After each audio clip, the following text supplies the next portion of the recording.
그래서 우리 올해 신년 특세 때 열심히 우리 한 게 뭔지 기억하시나요? 네, 우리는 주의 백성이오니였어요. 저는 여러분이 행복해지기를 바랍니다. 여러분도 그러시죠? 그런데 세상은 그 복을 자꾸 이야기하면 될 거라고 얘기하지만 교회 역사나 세상 역사는 그 복은 말한다고 이루어진다고 보여주지 않아요. 그 복은 우리를 만드신 하나님의 매뉴얼을 따라 살 때에 만들어진다고 얘기합니다. 그래서 저는 여러분이 행복하되 하나님의 지으신 목적을 따라 진정한 행복을 누리시기를 바랍니다. 그리고 그 길이 바로 우리가 함께 더불어 사는 데 있다고 말씀을 드렸어요. 지난 특세를 통해서 제가 이제 결혼식 설교할 때 늘 하는 얘기가 창세기 1장에 있는 말씀으로 늘 권면을 간혹 다른 거로 할 때도 있지만 늘 합니다. 그런데 그 권면은 다른 게 아니라 이제 시작하는 가정에게 가장 행복할 수 있는 길은 우리를 만드신 하나님께 우리를 왜 만드셨는지, 우리를 어떻게 되면 행복하게 될지를 물어보라고 하는 마음에서 말씀을 드리거든요. 창세기 1장 26절 27절 이렇게 되어 있습니다. 하나님이 우리를 만드시되 누구의 형상을 따라 만드셨다고요? 하나님의 형상을 따라 만드시는데 그걸 우리라고 얘기하세요. 그래서 학자들이 거기서 너무나 많은 논쟁을 벌이는데 아주 간단합니다. 하나님의 형상의 본질은 우리이기 때문에 그렇습니다. 하나님의 형상은 함께 더불어 존재하는 자이기 때문에 그렇습니다. 그래서 하나님은 우리에게 계속 그 형상을 회복하기를 원하시고 그 형상의 회복의 본질이 바로 함께 더불어 사는 교회 공동체라고 제가 계속 말씀을 드리는 거예요. 그런데 이제 오늘 드리려는 말씀은 뭐냐면요. 아무리 좋은 거라도요. 납득이 되고 설득이 됐을 때와 납득이 되지 않았을 때는 하늘과 땅 차이를 보여주더라고요. 저는 이제 이걸 여기에 비유하고 싶습니다. 이제 병이 걸렸는데요. 의사 선생님한테 갔을 때 얼마나 간절합니까? 그런데 이제 한국 시스템과 문화가 지금은 많이 좋아졌는데 예전에는 그렇지 못했어요. 그래서 저희 아버님도 이제 암투병 하실 때에 가장 한국에서 잘한다는 분에게 갔는데 이제 단점이 있었어요. 왜냐하면 너무 많은 사람이 몰리니까 딱 2분. 네, 암이 재발해도 딱 2분 밖에는 선생님이랑 대화할 수가 없는 거예요. 그냥 궁금한 거는 이렇게 쌓여 있고 이해가 되지 않고 지금이야 인터넷이 있어 찾아봤지만 그때는 도대체 이게 뭔지 그리고 이걸 어떻게 해야 이걸 극복할 수 있는지에 대한 설명이 없는 거예요. 그냥 말씀드리면 선생님도 미안하죠. 죄송한데 저희가 하라는 대로 하면 됩니다. 그런데 이게요. 하라는 대로 하면 됩니다가 하라는 대로 하는 게 안 되더라고요. 왜냐하면 설명이 없어서 그래요. 이제 그러다가 지금 많이 좋아졌더라고요. 근데 제가 호주에 갔는데 제가 병원을 갔어요. 그런데 어떤 남자 간호사처럼 생긴 분이 저를 부르러 나왔어요. 승준 이렇게 발음도 잘 안 되는데 해서 제가 갔죠. 근데 저는 그분이 간호사인 줄 알았어요. 근데 따라갔더니 그분이 의사인 거예요. 자기 담당한 그 환자를 직접 나와서 이름을 부르고 이제 데리고 들어가서 30분을 얘기하더라고요. 이제 시스템이 그런 시스템. 물론 단점도 있습니다. 한국과 비교해서 빠르지 않고 급한 일이 빨리 되지 않은 단점은 있지만 저한테 왜 왔냐? 그리고 너 이런 문제가 생긴 게 난 궁금한데 한번 네가 옛날에 어떤 삶을 살았는지 한번 내가 궁금한 거 물어봐도 되겠니? 그래서 이제 물어보라고 했을 때 운동 안 했지? 그리고 뭐 이런 거 단 거 좋아하지? 뭐 이렇게 저를 물어보면서 저의 원인을 잘 이해해주고 그리고 중요한 건 저를 납득시키더라고요. 그래서 제가 그때부터 운동을 열심히 하게 됐습니다. 그리고 먹는 걸 가리게 됐고요. 그리고 한국 들어왔더니 한국도 이제는 수술할 때 많이 설명해주고 우리의 도움을 받아서 이 병의 근본적인 원인을 깨닫게 하고 그걸 치료하게 해주니까 많은 분들이 열심히, 그렇죠? 약도 중요하고 수술도 중요하지만 내가 무엇을 해야 될지 깨닫게 되고 그걸 열심히 하게 되는 걸 보게 됐어요. 여러분 신앙도 마찬가지예요. 답만 정해주고 이렇게 하는 게 여러분 행복하게 해드립니다라고 말해봐야 여러분이 그게 되지를 않아요. 그래서 오늘 에베소서에서는 사도 바울이 1장에서 제가 말씀드린 내용이에요. 교회가 중요하다. 공동체가 중요하다. 공동체가 여러분의 복의 근원이다. 이렇게 말을 해놓고 이제 2장 1절에서부터는 왜 그런지를 설명하고 있어요. 2장 1절을 한번 볼게요. 왜 그런지를 우리에게 설명하고 있는 본문의 첫 절. 왜냐면요, 그가 우리를 살렸는데 우리가 어떤 사람이었다고요? 우리의 허물과 죄로 죽었던 사람이라고 얘기하는 거예요. 왜 우리가 하나님의 교회 공동체를 이루어야 되고, 왜 우리의 삶이 우리의 개인적인 성공을 위하여 살면 안 되고, 세상은 다 그렇게 얘기하잖아요. 여러분이 코로나로 인해서 제가 굉장히 겪게 된 어려움 중에 하나, 저뿐만이 아니라 많은 목사님들이 나눈 어려움이 뭐냐면요, 게임이 안 되는 거예요. 물론 하나님의 역사는 있겠지만 일주일에 세상적인 이야기, 유튜브나 또 동료들이나 또 부모님들이나 친구들한테 들었던 많은 세속적인 가치관들, 그 가치관이 대부분 뭐예요? 우리 안에 있는 예수를 유혹했던 세 가지 시험이에요. 첫 번째 시험이 뭐죠? 이 돌들을 명하여 뭐 되게 하라? 떡 되게 하라. 맛집 찾으러 올인하는 지나친 맛집 탐방. 그렇죠. 자기의 입을 채워주기 위해서면 뭐 나쁜 건 아니지만 좀 우리가 조심해야 될 필요가 있는 거죠. 나의 이 만족을 위해서라면 어떤 가치도 지불할 수 있는 그러한 생각이 바로 예수님이 당했던 첫 번째 시험. 이 돌을 명하여 떡이 되게 하라. 두 번째는 뭐죠? 높은 데서 떨어지면 너 하나님의 아들이냐, 안 죽을 거 아니야. 그럼 어떤 일이 벌어질까요? 우와, 기적이야, 기적. 사람들이 너를 인정해주고 유명하게 되고 베스트셀러가 되고 너 그 인플루언스, 그쵸? 영향을 엄청나게 미치는 유명한 사람이 될 거야. 스타가 될 거야. 라는 그 유혹, 명예에 대한 유혹. 그리고 세 번째는 뭐죠? 세 번째가 제일 치명적인데요. 마귀가 뭐라 그래요? 예수한테? 너 나에게 절해. 그러면 내가 이 세상의 모든 것들을 다 너에게 줄게. 진리를 알지니 진리가 너를 자유케 하리라. 그 말을 마귀가 자기가 줄 수 있는 자유라고 예수를 유혹하는 거예요. 여러분, 지금 우리는 그 가운데서 살고 있는 거예요. 코로나로 인해서 예배도 잘 못 나오고, 여러분 물론 영상 예배도 소중하긴 한데, 제가 이렇게 조사한 걸 많이 봤더니 성도님들의 고충이 있어요. 뭐냐면 영상 예배를 통해 집중하기가 어렵다. 여기는 억지로라도 여러분 앉아 계시잖아요. 그런데 영상 예배는 그냥 꺼버리게 되거나 다른 걸 보게 되니까 평균 시청 시간이 20분이 안 넘는 거예요. 그리고 하루 종일 또 유튜브나 여러분의 TV나 또 SNS를 통해 여러분 계속 사탄의 속삭임을 듣는 거예요. 더 많이 먹어. 네 입맛에 맞는 거 위해 사는 게 최고인 거야. 그리고 너 유명해지는 게 최고인 거야. 그리고 이런 것들을 다 통해서 부자 돼야 돼. 이 부자됨이 너의 인생을 굉장히 자유롭게 할 거야. 라는 유혹 가운데 계속 살아가고 있는데 성경은 선언해요. 그게 뭐라고요? 죽은 거라고요. 여러분, 지금 에베소 지역은 굉장히 세속적인 지중해 동부의 연안에 위치해 있는, 우리로 치면 부산과 같은, 싱가포르와 같은, 홍콩과 같은, 뉴욕과 같은 아주 세속적인 가치가 전 세계에 있는 가치들이 통해서 들어오는 그런 세속 지역이에요. 특별히 이 에베소 교회에 있는 이 성도들은 그러한 일을 하고 있고 그러한 삶을 살고 있는 사람들이 모여서 세운 교회들이죠. 그래서 이들에게 어떻게 설득하죠? 너희가 어떤 존재인지를 기억하라는 거예요. 그런 데서 살지 말아라. 그런 데서 살면 잘못됐다. 그러니 돌아오라라는 얘기가 아니에요. 여러분도 속절없이 무너지고 계시죠?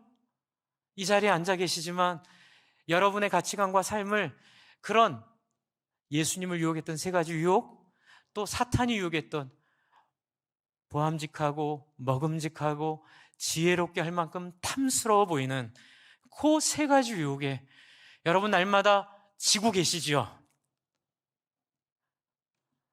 그걸 인정하라는 거예요.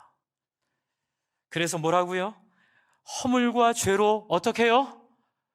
죽었다는 사실을 하나님 앞에서 깨닫게 하는 거예요.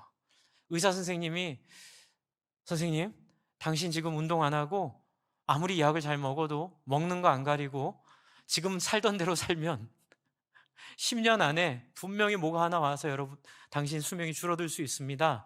라고 말할 때 그냥 그 말을 한 귀로 듣고 한 귀로 흘리면 얼마나 비참해져요. 지금 하나님께서 우리를 진단해 주시는 거예요. 너희는 허물과지로 죽었던 사람인데 2절에 보시면 제가 설명드린 내용이 나와요. 그때에 어떤 삶을 살았어요? 너희는 그 가운데 행하여 이 세상 무엇을 따랐지요? 풍조를 따랐어요.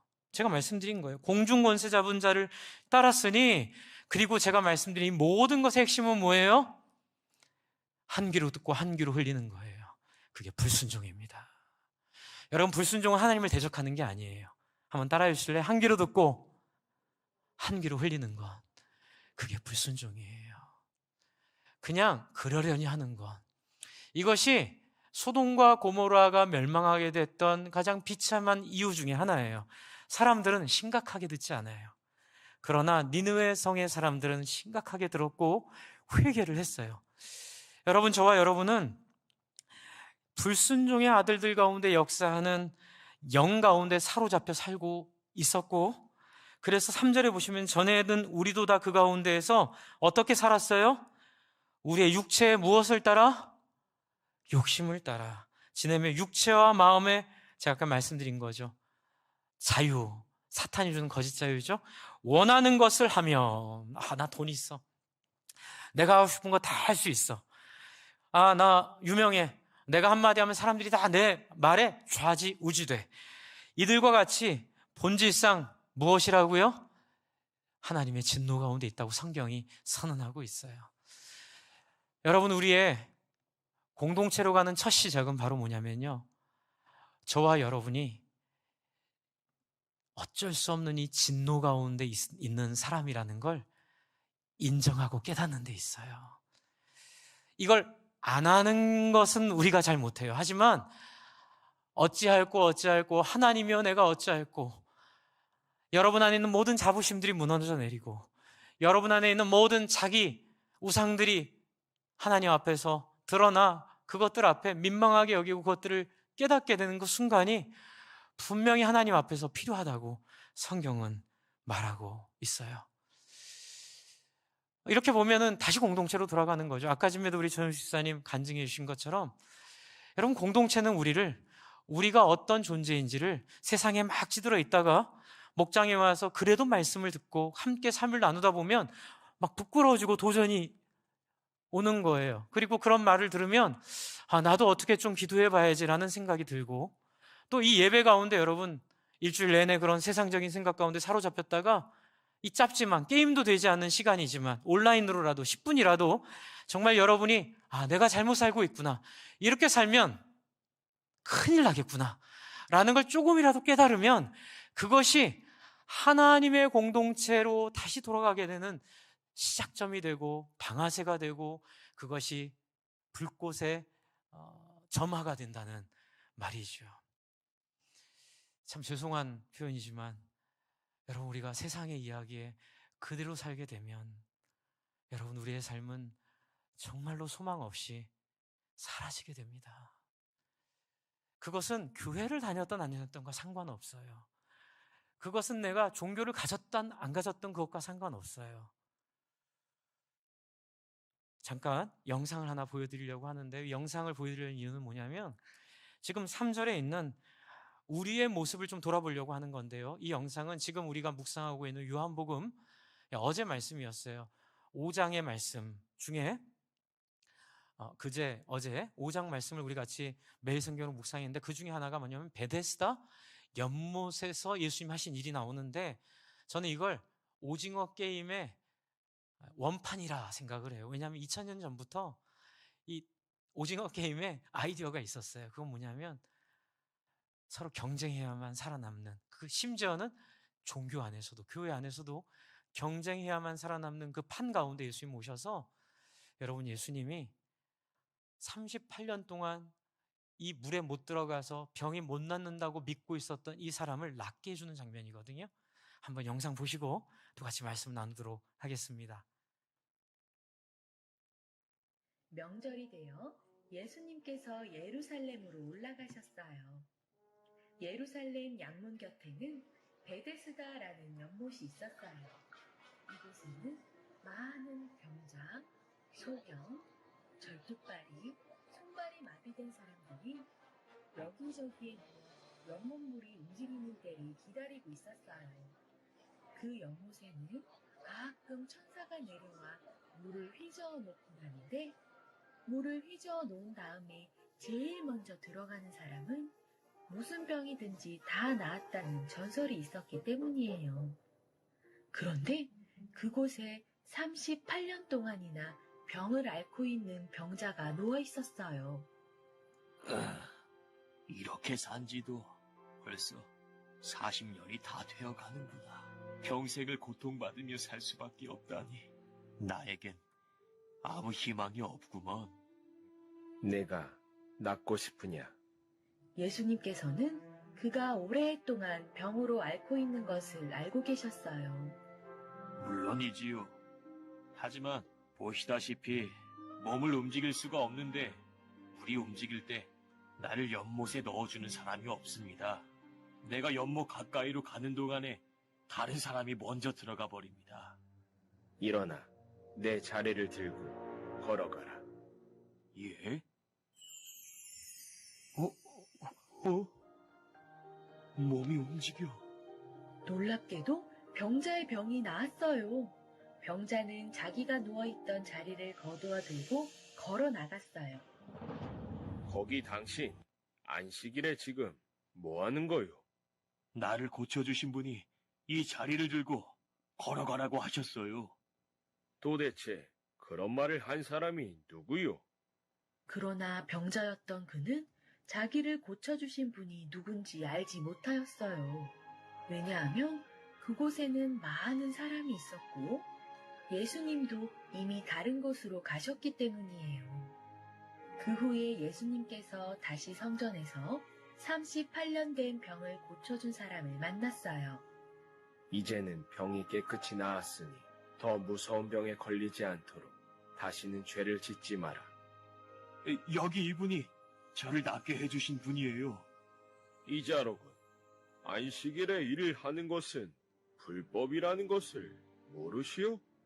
내 아버지께서 지금까지 일하시니 나도 일하는 것은 당연하다.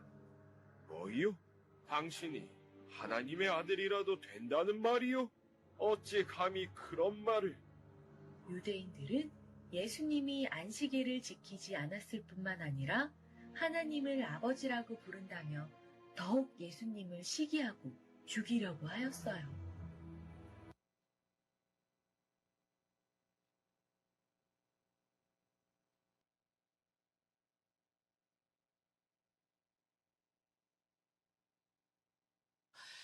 여러분, 이 에베소에는 헬라인들만 있는 게 아니라 유대인들도 있었어요. 그런데 하나님을 믿는 유대인들이 더 골칫덩어리였던 거예요. 왜냐하면 지금 베데스다 연못에서 있었던 그 이야기에서 보여주는 것처럼 종교가 자기의 위선이 되어버렸고, 그래서 그걸 통해서 너무 어처구니 없는 예수를 죽이는 일을 했던 사람들. 그래서 여러분이 베데스다 연못을 좀 잘 생각을 해보려고 하는데요. 이 베데스다 연못의 실체를 깨달았어요. 한번 그림 보여주시죠. 제가 이걸 깨닫고 나서 정말 놀라운 제 안에 좀 생각이 들었는데, 여러분, 베데스다 연못은 우리가 생각하는 그런 옹달샘이 아니에요. 베데스다 연못은요, 빗물 저수조였고요. 그리고 그 도시에 모이는 빗물이 모이는 이렇게 하수처리장 같은 데였어요. 근데 하수처리장이 됐죠. 빗물만 모였으면 괜찮았을 텐데, 그리고 밑에 약간 가끔가다 한 번씩 물이 솟아났대요. 그래서 물이 솟아날 때 물이 요동치면 너무 오랜만에 한 번씩 있는 일이니까 사람들이 들어가면 병이 낫는다는 전설을 만들었고, 근데 이 물의 실체가 너무 무서워요. 여러분, 이 물은 양문 앞에 있었어요. 양문이 뭐냐면요, 양의 문이에요. 이게 무슨 뜻이냐면 제물로 바칠 양과 소를 잡아서 어디서 씻어요? 저 베데스다 못에서 씻는 거예요. 그런 여러분 생각해 보세요. 빗물이 모여가지고 피를 씻고 그 양의 오물들을 씻어내면 그 물이 어떻게 되겠어요? 썩겠죠. 냄새도 나는 거예요. 그런데 이걸 유대 지도자들이요, 기가 막히게 이용을 했어요. 왜요?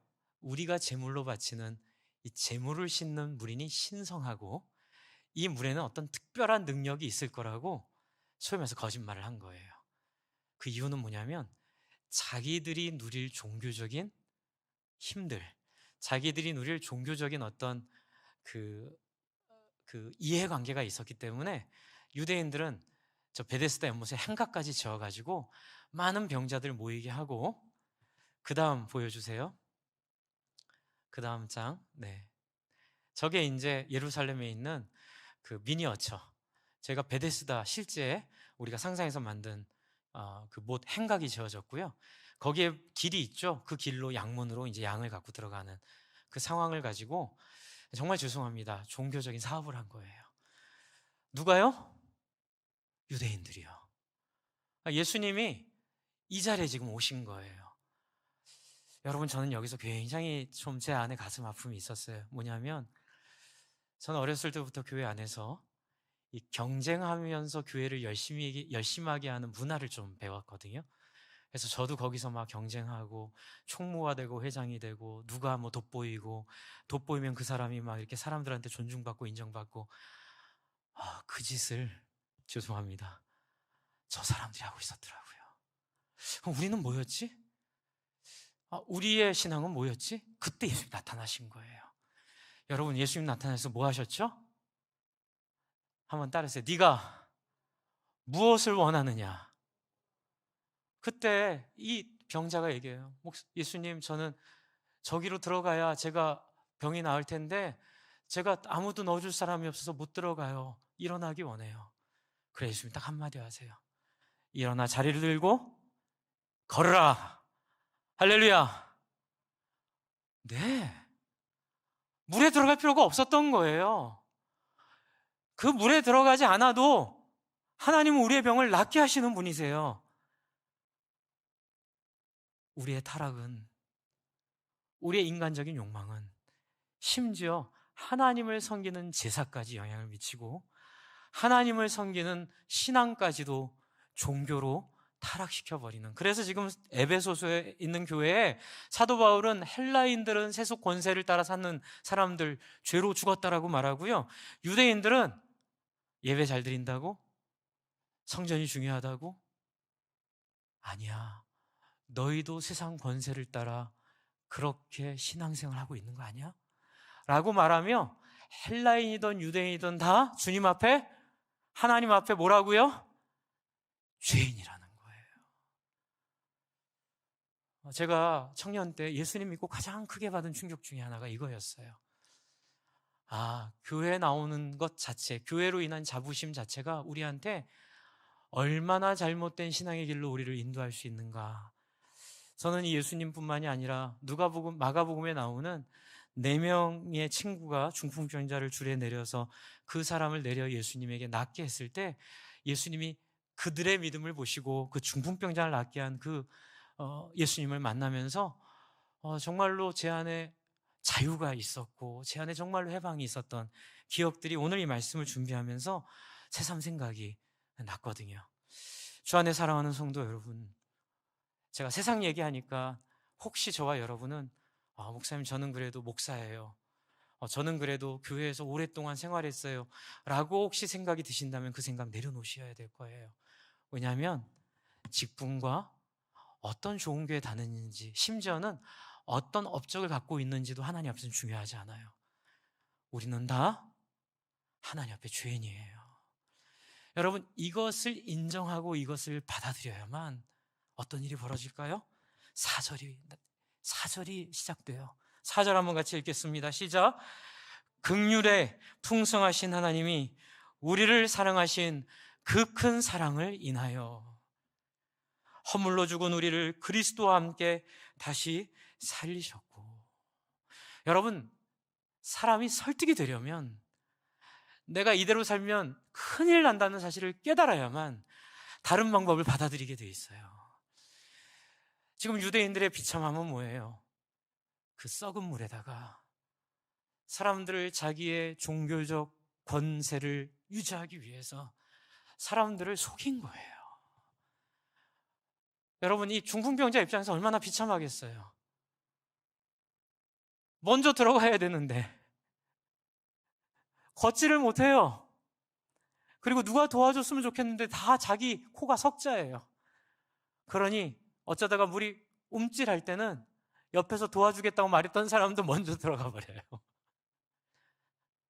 예, 오징어 게임이에요. 혹시 저와 여러분은 그런 신앙생활 가운데 헬라인이 만약 그랬다면 우리는 유대인으로 비유해서 우리는 신앙인으로 혹시 그런 경쟁 가운데 있는, 혹시 세속적인 가치관으로 교회를 이해하고 생각하는 그런 삶 가운데 빠지지 않았는지 한번 돌아봤으면 좋겠어요. 여러분, 목회자와 성도를 구별하는 것도 매우 세속적인, 저는 굉장히 잘못된 모습이라 봅니다. 여러분, 저는 여러분과 함께 같은 부름받은 성도인 줄을 믿습니다. 단지 제 역할이 다른 거예요.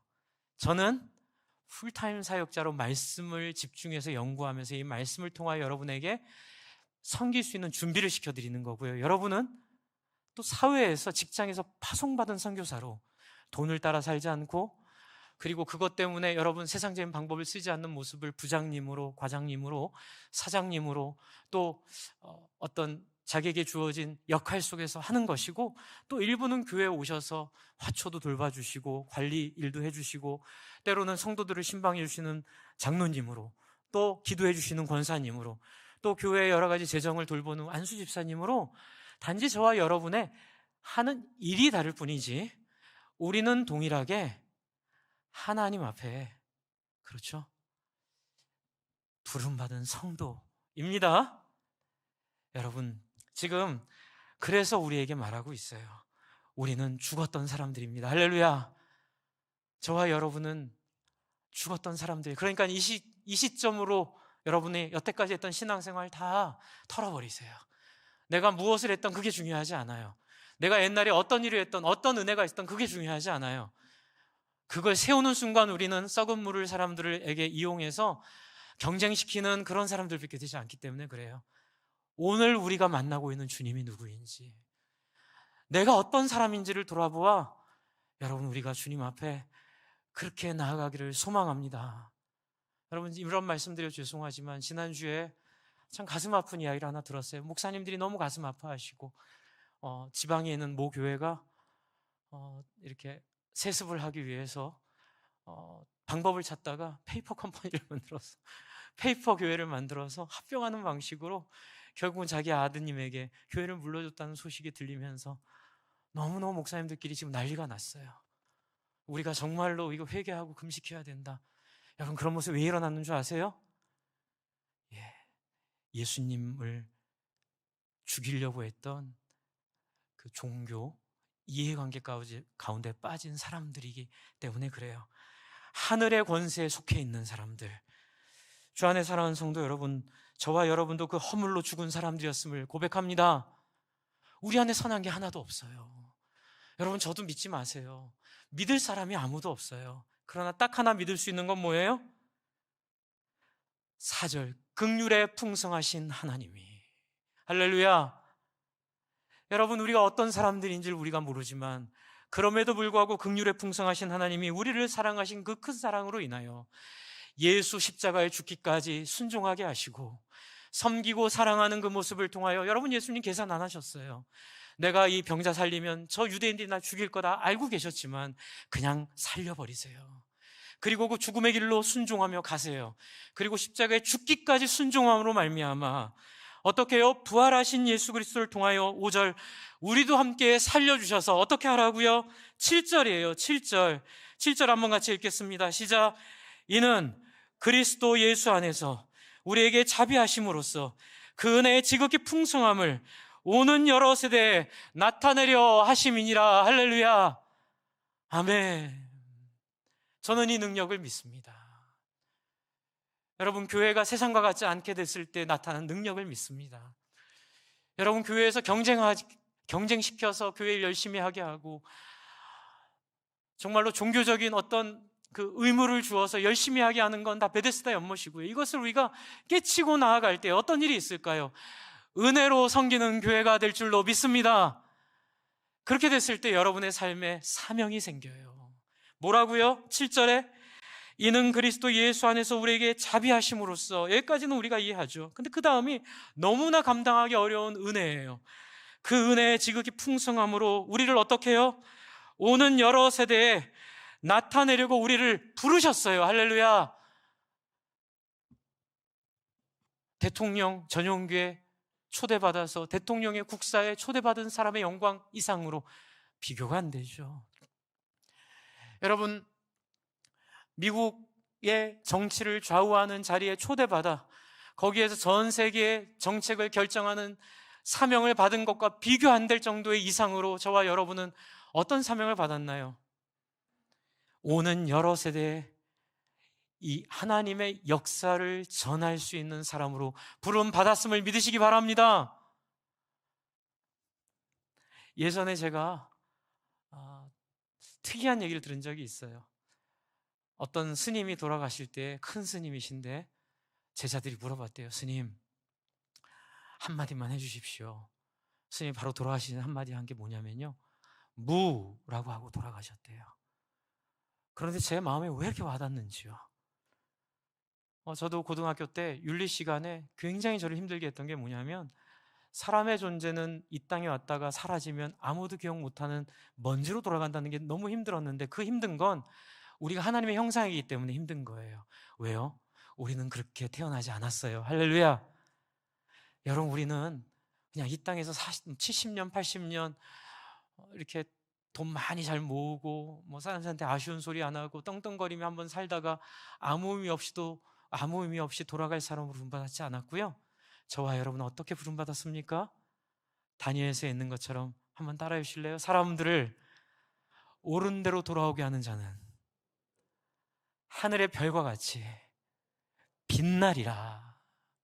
요한계시록에 있는 것처럼 저와 여러분은 오고 오는 세대에게 이 예수 그리스도의 긍휼과 사랑과 은혜가 얼마나 대단한지를 보여주는 샘플로 부름받았음을 믿으시기 바랍니다.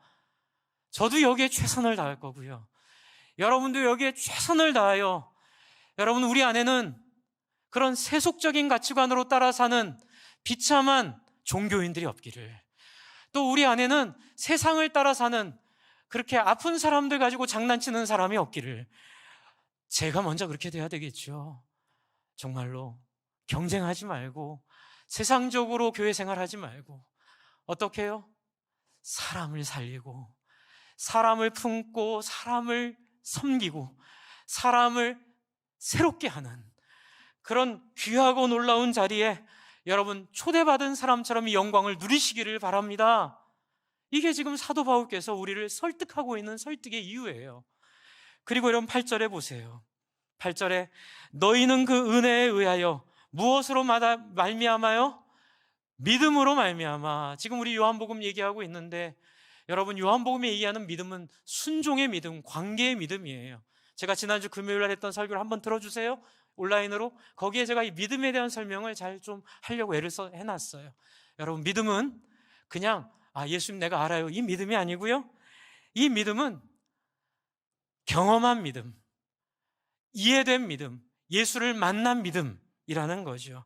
그렇기 때문에 하나님의 선물이고요. 그래서 구절을 같이 한번 읽겠습니다. 시작. 행위에서 난 것이 아니니 이는 누구든지 뭐하지 못하게요? 자랑하지 못하게 하려는 거예요. 자랑하게 되면 공동체가 이루어지지 않아요. 자부심을 갖게 되면, 여러분, 제일 위험한 자부심이 뭔지 알아요? 우리가 지난 100년 동안 3대 4대 5대, 물론 귀하고 아름다운 전통이지만 정말 조심해서 다뤄야 됩니다. 나는 이렇게 훌륭한 교회를 세우는 적사와 전통 가운데 있는 사람이야 라고 자부하는 사람 중에 제가 정말로 이 하나님의 은혜 가운데 들어간 사람 별로 보지를 못했어요. 정말 독입니다. 여러분, 어떻게 해야 되죠? 우리가 이렇게 훌륭한 교회를 섬겼음에도 불구하고 한번 따라해주세요. 나는 무익한 종이오니. 바로 그 고백을 해야 돼요.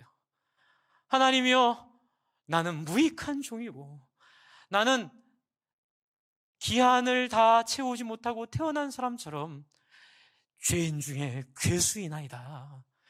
여러분, 이 고백이야말로 저와 여러분이 부름받은 부름의 가장 영광스러운 자리에 있음을 보여주는 증거라는 거예요. 여러분이 추구하고 있는 세속적인 가치관들, 저도 마찬가지. 저도 끊임없이 흔들립니다. 제가 흔들리고 있는 세속적인 모든 유명해지고 싶은 욕망, 그리고 사람들에게 아쉬운 소리 안 하고 싶은 욕망, 그렇죠. 그리고 내가 원하는 거 누리고 싶은 이 모든 욕망 가운데 끊임없이 시달리지만 뭘 기억하라고요? 나는 그 가운데 죽을 수밖에 없는 사람이었는데 긍휼이 풍성하신 하나님이 우리를 사랑하신 그 큰 사랑으로 인하여 허물로 죽어버려 아무 소리 할 수 없는 우리를 그리스도로 인하여 살려주셨고, 그와 함께 높은 곳으로 이끄셔서 우리를 놀라운 사명 가운데 영원히 기억되는 존재, 잊혀지지 않는 존재, 하나님 나라의 빛나는 별과 같은 존재로 만들어 주심을 믿으시기 바랍니다. 이게 설득이 되면 이제 치료에 동참할 수 있는 거예요. 아, 내가 지금 몸이 이렇게 피곤해지고 힘들어지고 내 안에 암이 생긴 이유가, 내가 이렇게 술도 많이 마시고 뭐 담배도 많이 피고 뭐 안 그러신 분도 계시겠지만 뭐 이렇게 규칙적이지 않은 생활, 뭐 기름진 거 많이 먹었던 걸 깨달았으면 어떻게 하면 돼요? 끊으면 돼요. 여러분 안에 있는 모든 세속가치, 특별히 세 가지 유혹, 그렇죠? 식욕, 명예욕, 그리고 탐욕, 돈에 대한 모든 욕망을 한번 따라해서 살기 위해서라도 끊어내는 믿음이 있으시기를 바랍니다. 네, 그래서 10절이에요. 10절 같이 한번 읽겠습니다. 시작. 우리는 그가 만드신 바라 그리스도 예수 안에서 선한 일을 위하여 지음을 받은 자니 이 일은 하나님이 전에 예비하사 우리로 그 가운데서 행하게 하려 하심이니라. 할렐루야. 여러분, 선택받았다는 뜻이 여기 있는 거예요. 여러분, 선택받았습니다. 할렐루야.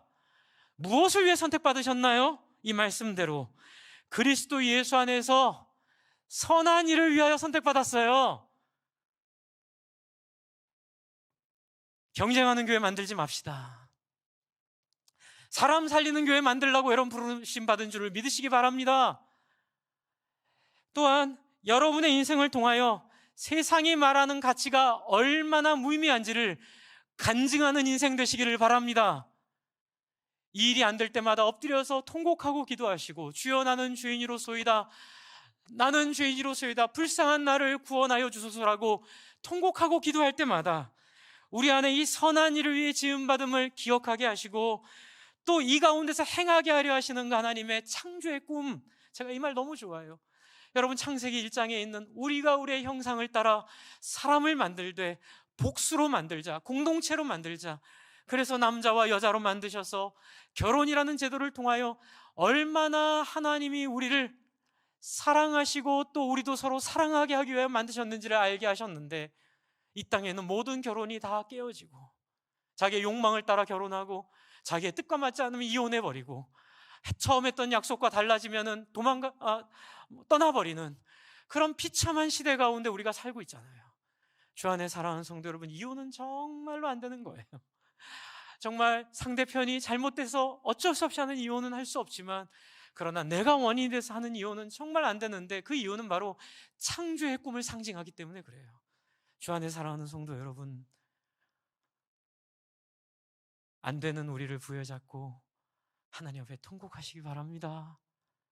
여러분, 그렇게 됐을 때에 이제 결론적으로 19절부터 22절의 결론으로 또 가요. 또 새벽 기도로 가는 거예요. 특세로 제가 19절부터 한번 읽어드릴게요. 그러므로 이제부터 너희는 외인도 아니요 나그네도 아니요 오직 성도들과 동일한 시민이요 하나님의 권속이라. 너희는 사도들과 선지자들의 터 위에 세우심을 입은 자라. 그리스도 예수께서 친히 모퉁이 돌이 되셨느니라. 그의 안에서 건물마다 서로 연결하여 주 안에서 성전이 되어가고. 22절 같이 한번 읽겠습니다. 시작. 너희도 성령 안에서 하나님이 거하실 처소가 되기 위하여 그리스도 예수 안에서 함께 지어져 가느니라. 아멘. 여러분, 목장이 그래서 중요합니다. 목장을 통해 내가 부끄러움을 느끼고, 야, 저 목자님 저렇게 진실하게 고민하는데 나는 한 번도 고민 안 한 내용을 우리 목자님이 고민하는데 나 어떡하지? 라는 그런 생각으로부터 시작되는 거예요, 신앙은. 또 여러분, 예배 가운데 억지로 나오시더라도 나오셔서 말씀을 들으며 내가 알고 있는 상식과 다른 저 목사님이 하는 얘기가 불편하고 힘들고 어렵더라도 왠지 얘기를 듣고 나면 뭔가 마음이 시원해지고, 왠지 얘기를 듣고 나면 한 번 나도 그렇게 살고 싶은 마음이 생기는 것을 여러분 끈을 놓치지 말고 계속 반복해서 경험할 때에 어느 날 한순간 성령께서 여러분의 마음을 터치하는 일이 있을 줄을 믿습니다. 그래서 여러분, 공동체가 너무 중요해요. 그래서 세 축이잖아요.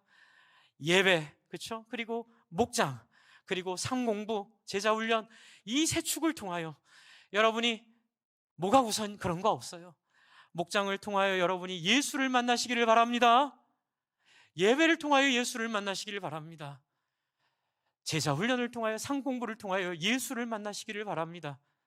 그래서 여러분이 개인적으로 나의 예수님, 나의 주님을 경험하고 만나는 축복들이 있도록 저도 최선을 다하고 기도하고, 여러분이 저한테 주신 이 새벽 기도 이 카드 제가 이렇게 한 세 덩어리로 나눠가지고 매일 들고 다니면서 읽고 기도하고 있습니다. 혹시 안 내신 분들은 내주시고요. 저도 지금 고민이, 저한테 주신 분들한테는 제가 제 기도 제목을 좀 드릴까 해요. 그래서 저와 함께 서로 위해서 기도하도록. 그래서 여러분, 기도하면서 부디 사람을 살린 예수님 편에 서는 저와 여러분 되고, 그 예수님과 동행하는 여러분 되기를 부탁드립니다. 여러분, 시간 한번 기도할까요? 여러분, 우리가 하나님 앞에 우리 자신을 좀 바라보며 기도합시다. 하나님, 저는 속절없이 세상 가치를 움직이지 않는 상수로 여기고, 마치 그게 베이스라고 여기고, 거기에 신앙을 변수로 가져다가 사용한 죄인입니다. 결국 그렇게 살면 무로 돌아갈 것이고, 그렇게 살면 의미 없는 인생을 살게 될 것 알매도 불구하고, 아담과 하와가 유혹에 넘어갔던 그 보암직하고 먹음직하고 지혜롭게 할 만큼 탐스러움을 끊지 못하는 죄인인 저를 불쌍히 여겨주십시오라고 이 시간 여러분 앞에 회개하고 하나님 앞에 여러분을 내어드리기를 바랍니다. 또한 종교인으로 살았다면 회개하십시다. 또 혹시 우리도 모르는 사이에 베데스다 연못 가지고 했던 그 나쁜 모습을 우리 안에 있었다면, 내 삶 가운데 있었다면 하나님 앞에 회개합시다. 또 이 시대에 있는 교회들 같이 회개합시다. 우리가 사람 살리는 교회로 하나님 나아가겠습니다. 여러분, 이 시간 한번 주님 한번 부르며 한번 간절히 한번 같이 기도할까요? 기도하겠습니다. 주여, 하나님, 그렇습니다. 하나님, 우리를 불쌍히 여겨 주시옵소서. 하나님, 우리가 하나님 아버지 앞에 하나님 나아가지 못한 우리의 모든 마음, 우리가 하나님께 나아가지 못한 우리의 모든 생각과 우리 안에 있는 아버지 안에 모든 잘못된 신앙과 잘못된 마음과 잘못된 생각 가운데 하나님 아버지, 우리는 성경에 없는 여러 가지 하나님 법칙들을 만들고 그것들을 가지고 교회를 억지로 유지하려고 살아왔습니다. 하나님, 그러나 그것이 중요한 것이 아니라 하나님, 영혼을 살리고 불쌍히 여기는 그런 놀라운 마음들, 아버지, 영혼을 살리는 사람이, 자기를 포기하는 사람이 하나님 땅을 기업으로 얻게 될 것이며, 자기를 포기하는 사람이 하나님 영원히 살게 될 것임을 하나님 우리 믿습니다. 하나님 아버지, 우리가 이 믿음 가운데 하나님, 우리가 죄인 가운데 얼마나 심각한 죄인이었는지, 그럼에도 불구하고 하나님 우리를 용서하시고 사랑하시고 우리의 이 죄에도 불구하고 하나님 우리에게 희망 주시고 우리를 위해 주셨사오니, 하나님 이 마음 붙잡고 이 말씀 하나님 앞에 놓치지 않고 살아갈 수 있도록 하나님이여 우리와 함께하여 주시옵소서. 사람 살리는 교회 되게 하여 주시옵소서. 사람을 성장하는 교회 되게 하여 주시옵소서. 사람을 새롭게 하는 교회 되게 하여 주시옵소서. 사람을 거룩하게 하는 교회 되게 하여 주시옵소서. 하나님 아버지, 하나님, 저도 설교를 할 때마다 참으로 어려운 상황들을 겪습니다. 너무나 세상 상식으로 맞지 않는 이야기들.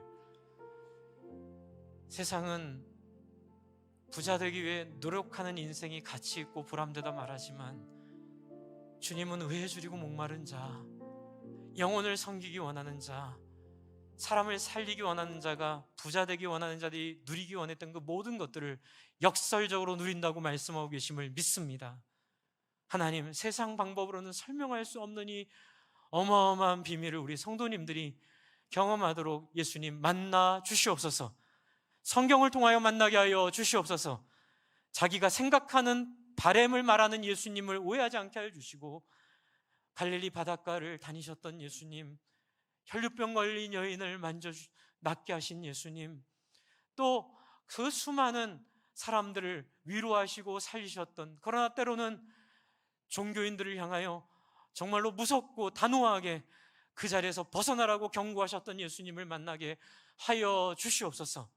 그래, 우리 모든 성도님들이 정말로 일어나 내 자리를 들고 걸어가라 말씀하시는 주님의 뒤를 따라 오고 오는 세대에 이 생명 전하는 놀라운 축복 누리도록, 그의 자녀들 되도록, 그 능력 경험하도록 인도하여 주시옵소서.